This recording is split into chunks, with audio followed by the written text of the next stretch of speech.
A happy family with a father, a mother, and their little daughter playing and laughing joyfully in the park.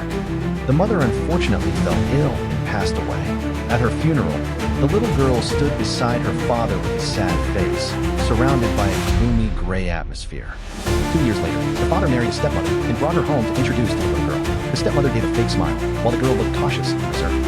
In the dining room, the father read his newspaper while the stepmother smiled and served food to her husband's daughter. The little girl tried to smile back, but her eyes remained cautious. The atmosphere was peaceful, yet uneasy. When the father was not at home, the stepmother made the little girl clean the house, dragging heavy buckets of water and stretching to reach the high spots. The girl panted, exhausted and weary.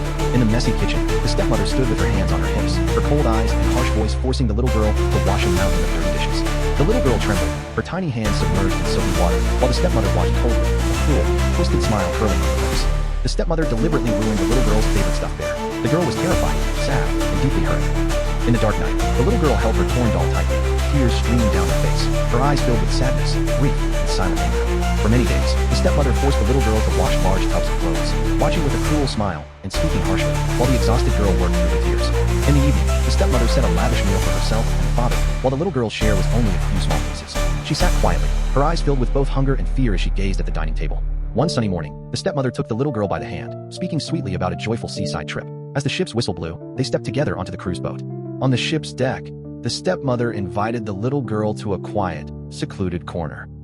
The stepmother invited the little girl to sit on the ship's railing to enjoy the sea breeze.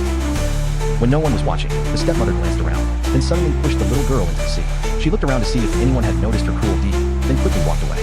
The little girl struggled in the freezing seawater, panicking and thrashing in despair, the salty taste of the ocean filling her mouth. Her breath grew weak, her eyes blurred, and she slowly faded away. Just as the little girl was about to sink into the cold water, a dolphin suddenly appeared, gliding swiftly through the rough waves. It let out urgent calls, as if calling for help, then swam over to lift the unconscious girl.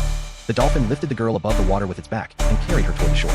As the last waves crashed onto the empty beach, it gently laid her down, then quietly turned and swam away, leaving behind the girl's faint, fragile breath. The girl lay motionless on the sandy shore, her body drenched and her breath faint, yet a spark began to return to her eyes. In those eyes, fear slowly gave way to a burning determination and anger. Trembling, she struggled to her feet, each heavy step leaving a mark on the wet sand.